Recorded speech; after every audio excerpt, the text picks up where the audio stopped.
ही नहीं है गलत अरे प्रधान जी वो क्या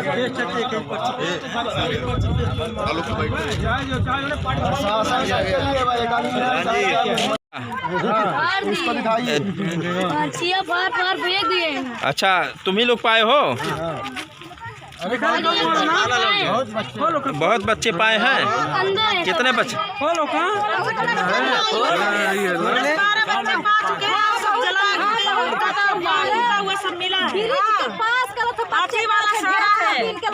अच्छा वहाँ ओवर ब्रिज के नीचे भी? अच्छा वहाँ पर भी गार्ड भी लिया था, हम लोग पकड़ के छीने हैं पर्ची, वो लड़के के से छीन लिए। अच्छा आप लोग यहीं का स्थानीय निवासी हैं? हम लोग यहीं पर रहते हैं। अच्छा ये देखिए यहाँ का स्थानीय निवासी लोग बता रहे हैं कि यहाँ पर वीवीपैट काफ़ी संख्या में मिला है। बिल्कुल सर। और यहाँ पर काफ़ी संख्या मिला है, यानी वो हड़िया ओवर ब्रिज के नीचे भी मिला है। हड़िया ओवर ब्रिज के नीचे भी मिला है, जलाया हुआ मिला है। सब कुछ मिला है, हाथी का पर्चा मिला है। अच्छा देखिए जो वीवीपैट का ये है जला हुआ टुकड़ा यहाँ पर कुछ लोग बच्चों के द्वारा इकट्ठा किया गया है, वही हम दिखा रहे हैं। यहाँ पर बीजेपी के छोड़ के कई प्रत्याशियों के इसमें है वीवीपैट। हम इस वक्त बस्ती के सब्जी मंडी में है। यहाँ पर वीवीपैट मिला है जो समाजवादी पार्टी का और बहुजन समाज पार्टी का काफ़ी संख्या में जलाया हुआ मिला है, जिसकी बच्चों ने काफ़ी संख्या में पाए हैं। और इसी में हम बस्ती सदर से समाजवादी पार्टी के महेंद्र नाथ यादव प्रत्याशी हैं, हम इनसे कुछ जानकारी लेना चाहते हैं। इस संबंध में आप क्या बोलेंगे जो अभी वीवीपैट बच्चों द्वारा वायरल किया गया है? देखिए जो पर्चियाँ बड़े पैमाने पे जल रही थी, लोगों द्वारा पता चला तो हम लोग भी यहाँ आए। पर्ची से भी ज़्यादा महत्वपूर्ण चीज़ एक चीज़ जल रही थी, फार्म 17C।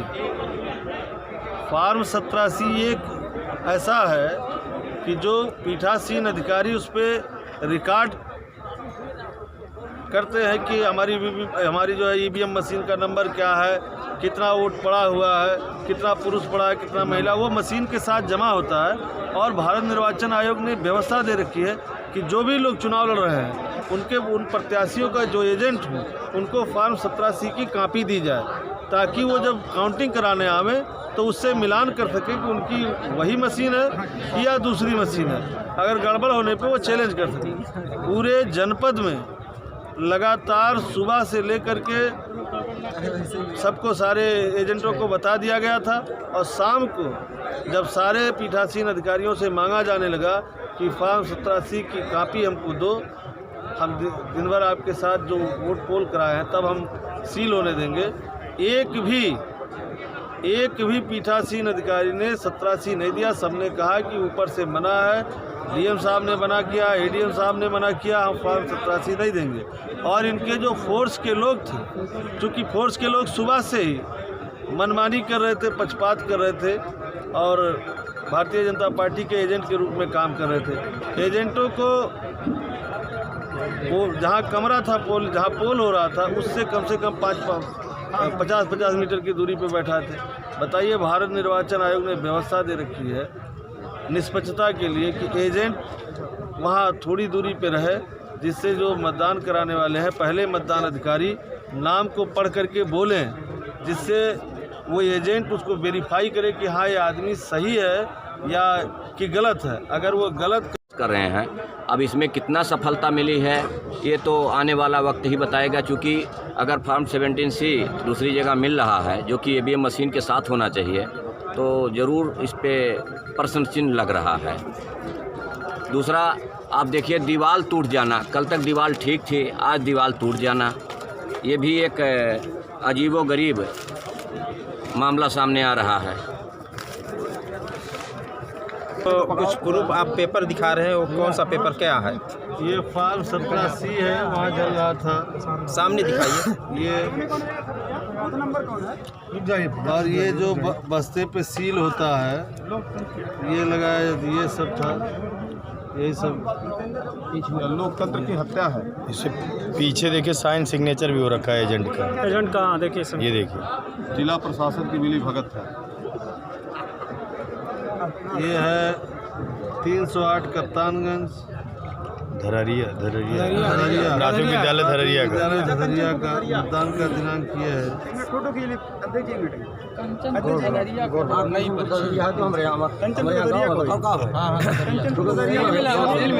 ये देखिए यहाँ पर प्रशासन द्वारा यहाँ पर लापरवाही बरती गई है। पर्चा इस बॉक्स जमा करने के वक्त में यहाँ पर दिखा रहे हैं ये जो है यहाँ पर धधरिया है, हमारे यहाँ है प्राथमिक विद्यालय धधरिया है। यहाँ पर ये है, यहाँ पर एजेंट का नाम भी लिखा गया है। लिखा है इसमें डेट है कि नहीं, डेट कुछ बोलना चाह रहे थे आप? बिल्कुल बोलना यही चाह रहे हैं कि मतलब जो आज शासन प्रशासन की मंशा है, ये कहीं न कहीं सवाल उठ रहा है कि जो निष्पक्ष चुनाव आयोग का एक घोषणा था, इस पे कहीं न कहीं प्रश्न चिन्ह लग रहा है। तो इस पर आयोग का आप गलती देंगे या यहाँ का प्रशासन को? अब ये कहाँ से इनको निर्देशित हुआ है ये कह पाना मुश्किल है, लेकिन जिस तरह से हो रहा है ये सवाल। यहाँ पर जो सुरक्षा व्यवस्था में लगी है गार्ड, जो मिलिट्री फोर्स लगी, इस पर आप क्या कहेंगे? अब इस पर यही है, किसी से पूछो तो बोलते हैं हमको पता नहीं दीवार कैसे गिर गई, अभी आम आदमी कैसे को चला आने गया। नहीं दे रहे हैं। तो यार बाहर हम आवाज़ उठा दें हम लोग कि डीएम, एक मिनट भैया, कि डीएम साहब इसको दिखा दें कि हमारी मशीन कहाँ है। तो उसके लिए भारत निर्वाचन आयोग ने व्यवस्था दे रखी है कि वो 2 रुपये की रसीद कटा के चैलेंज करें। लेकिन अगर उसको आप 50 मीटर फोर्स के दम पे 50 मीटर की दूरी पे बैठा दो, वो ये जान ही नहीं पाएगा कि व्यक्ति सही जा रहा है कि गलत जा रहा है, तो वो कैसे विरोध कर पाएगा। मैंने सुबह से लेकर शाम तक हर जगह इस चीज़ की लड़ाई लड़ी, लेकिन लगातार पूरे दिन भर इनके प्रशासन के लोग भारतीय जनता पार्टी के एजेंट के रूप में और भारतीय जनता पार्टी की सरकार लोकतंत्र का गला घोटना चाहती है, निष्पक्ष चुनाव नहीं होने देना चाहती। कहीं भी किसी भी एजेंट को ये सुविधा नहीं होने दिया। एजेंट ने अगर कहीं किसी प्रकार का विरोध करना चाहा तो उसको और 50 के बजाय 200 मीटर दूर भेज दिया गया। और जब फार्म 17C शाम को मांगा जाने लगा कि आप हमको फार्म 17C दीजिए जिससे हम काउंटिंग के समय जाएंगे तो हम मिलान कराएंगे कि हमारी यही मशीन है कि नहीं है, एक भी पीठासीन अधिकारी ने नहीं दिया। ये कहा कि एडीएम साहब ने मना किया है, फार्म से ये बहुत गोपनीय है, ये वहाँ जमा होगा, बैलेट पेपर के साथ जमा होगा, ईवीएम मशीन के साथ जमा होगा। और आज बड़े पैमाने पे फार्म 17C जलता हुआ मिला। विषय यह है कि अगर ओरिजिनल फार्म 17C जल गया, जिसको पीठासीन अधिकारी ने जमा किया था कि कितने मत पड़े हुए हैं और ईवीएम मशीन का नंबर क्या है, अगर वो जल गया तो फिर ये कौन सा ईवीएम मशीन के साथ फिर कौन सा फार्म 17C लगा के जमा किया। अभी उन्होंने कहा, एडीएम साहब ने कहा कि हमारी हर मशीन के साथ फार्म 17C लगा हुआ है। तो अगर वो लगा हुआ तो जल कौन सा रहा था? अगर जलने वाला ओरिजिनल है तो इसका मतलब उसके साथ उन्होंने चेंजिंग की, बदलाव किया। ये इनकी मंशा। अच्छा, यहाँ पर सपा बसपा के प्रत्याशी आ गए हैं और भाजपा के कोई प्रत्याशी नहीं दिखाई पड़ रहे हैं, इस पर क्या कहें? अब उनके लिए डीएम है नहीं, उनके लिए डीएम एडीएम है नहीं, उनके लिए डीएम एडीएम कप्तान है नहीं, ये लड़ नहीं रहे, उनकी उपस्थिति दर्ज नहीं करा। अच्छा, इसी में बहुजन समाज पार्टी के रुधौली विधानसभा प्रत्याशी हैं, आप सब क्या बोलेंगे? आज ये जो कांड हुआ है, कहीं न कहीं मंशा पे सवाल उठ रहा है। जिस तरह से फार्म 17C अन्यत्र पाया जाना,